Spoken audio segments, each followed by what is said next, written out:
Hey geometries, how y'all doing today? This is Mr. Bloom coming at you from lesson 1-3, measuring segments. Today's objectives, to find and compare lengths of segments.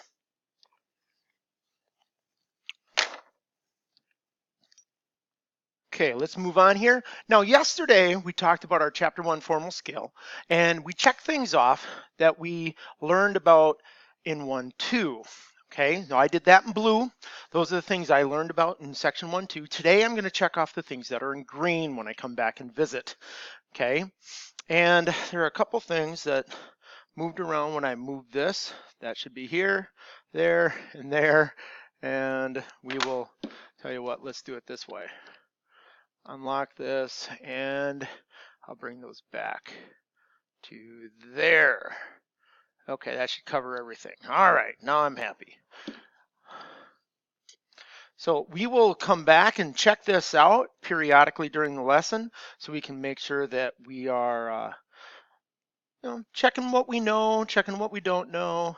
And I've got to lock this. Where is my lock? There it is, lock in place. All right, so let's move on. Now, today, postulate 1.5, we're looking at a ruler postulate. Every point on a line can be paired with a real number. This makes a one-to-one correspondence, and let me get my little pointer in there. This makes a one-to-one correspondence between the points in the line and the real numbers. The real number that corresponds to a point is called the coordinate of that point. Okay, now remember, the coordinate is the numbers, the point is the letters. Okay, the coordinates of A, there's point A, and then its coordinate is some number. Point B, the coordinate is some number, B. Okay, and that's a lowercase. When we have lowercase values, it represents a variable that we can substitute value for. Now, the ruler postulate. The ruler postulate allows us to measure lengths of segments using a given unit and to find distances between points on a number line. Consider line AB at the right. So I've got line AB right here. Okay, this is a number, this is a number, these are my points. So lowercase a and lowercase b are my coordinates. And so the distance between points A and B is the absolute value. That's these railroad tracky things, the absolute value, the positive value of the difference of their coordinates, or the absolute value of A minus B. This value is also AB. Now, this is a geometry thing. I have mushed A and B together, capital A and capital B, and it communicates to you, the geometry student, that I'm looking at the distance between point A and point B.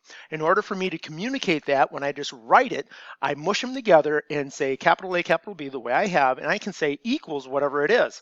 So that's where this comes in. Okay, or I could talk about the length of segment AB, but this is really the thing you'll see. Okay, now when I'm looking at these things, I know I have you doing absolute value. Okay, so I'm going to talk about that. So when I'm talking about ST, the distance from S to T, okay, and I'm going to go -4 is S, and T is 8, -8. This becomes -12. Because it's absolute value, it is 12. Okay, now that's my first one I've got going. Okay, let's look at the other one, UV. So I've got UV. UV, we're looking at the idea, U is 10 and V is 14. But I want to do this, well, we'll do 10 minus 14. And this is going to be -4.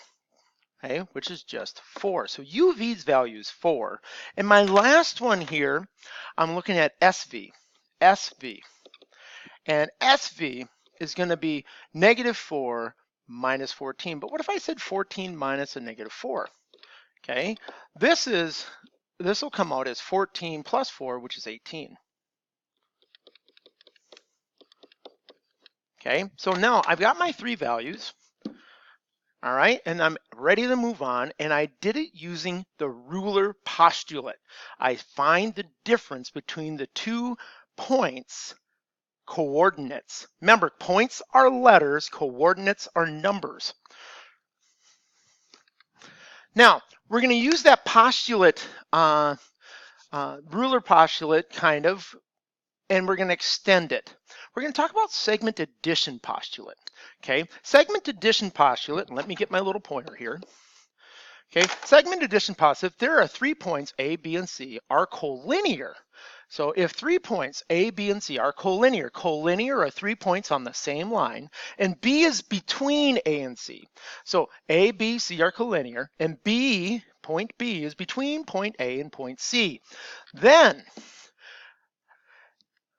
the length of segment AB, plus the length of segment BC, is equal to the length of segment AC. Segment AC is this whole length. But remember, this is notation to talk about length. Now, how do we use this? This is just us learning about setting things up algebraically in a geometry class. So when we get this going on, I'm looking at problem 2. If EG equals 59, EG is 59. This whole thing is 59. Well, I know this is EF. I know this is FG. These are lengths. So I can use this idea of segment addition postulate and say, well, you know, EF plus FG is equal to EG. And I have values. This is a value, and I know that represents 8x minus 14. Plus, this has value, FG, and that represents 4x plus 1 as I substitute. EG is 59. So I take the smaller two segments that share an endpoint, okay, and I can add their lengths together to find the length of the larger segment. At this point, I just combine like terms. So I've got 12x minus 13 is equal to 59. Okay, so now I'm going to add that 69, 72, so 12x is equal to 72, and x is 6. Well, I'm going to double check my work. So I know x is 6, so 8 times 6 is 48 minus 14. That'll give me a 34. And 4 times 6 is 24. 4 times 6 plus 1 is 24. Plus 1, which is 25, and 25 and 34 will make 59. So I've checked my work, I found my x, and I know I'm right. Now what I'd like you to do is look at this next one and give it a try. Okay, welcome back. I hope it went well for you. Kind of orient yourself to what's going on. You got JL. JL is 120. JK, this is JK, and this is KL. So now I know that if I take JK plus KL using the segment addition postulate, remember, I take two segments, I add them together, okay, and I get a larger segment, and that's going to equal JL.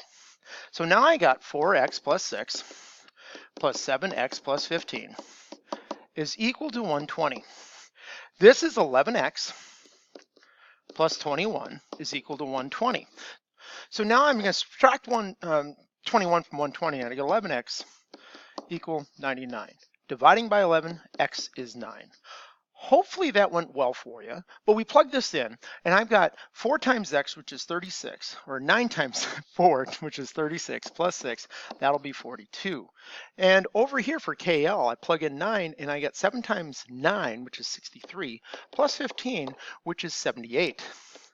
Okay, and right now I know it's 120, and I've checked my work. Okay, when numerical expressions have the same value, you say that they are equal and you use the symbol of equals. You use an equal sign. So in geometry, if two segments have the same value or same length, then we say they are congruent segments, and we use the congruent sign. Okay, now congruence is a big deal. If we are equal in length, then the shapes are congruent. And you'll notice that we show that using those little tick marks approximately in the midpoint of the segment. So if AB equals CD, remember, this is segment AB's length is equal to segment CD's length, then I can say that the two segments, segment AB is congruent to segment CD.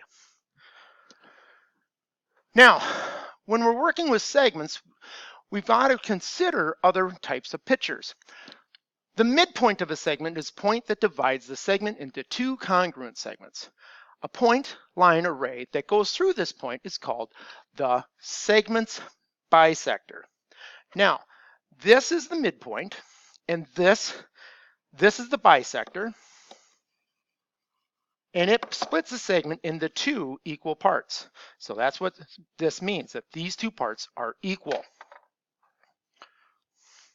Now, because of that, when I'm reading this word midpoint's a big deal. Okay, so using the midpoint Q, that's midpoint, that means that PQ is equal to QR. And so 6x minus 7 is equal to 5x plus 1. And now, after I set that up, knowing midpoint, they're asking me about these values. So I find x. I subtract 5x, and I get x minus 7 is equal to 1. I add 7, x is equal to 8. Well, I know x is 8. Well, they didn't ask for that. They asked for the length of PQ, PQ being 6x minus 7. So 6 times 8 minus 7 gives me a 41 because it's 48 minus 7. And then we talk about QR equaling 5 times 8 plus 1, which is 41. Hey, they're both the same value, so I know that QR and PQ are the same.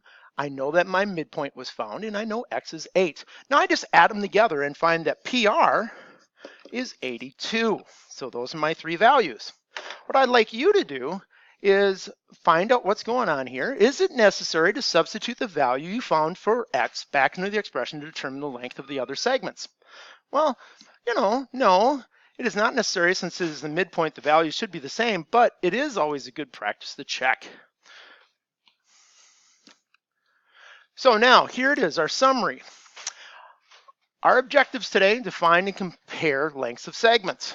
So if we look back at our grid and think about the things we were supposed to find, and I'm using green, we found the distance between 2 points in a line. Okay, find the missing angle, find the coordinate of a midpoint of a line segment on the number line, and the coordinate plane, we found it on the number line.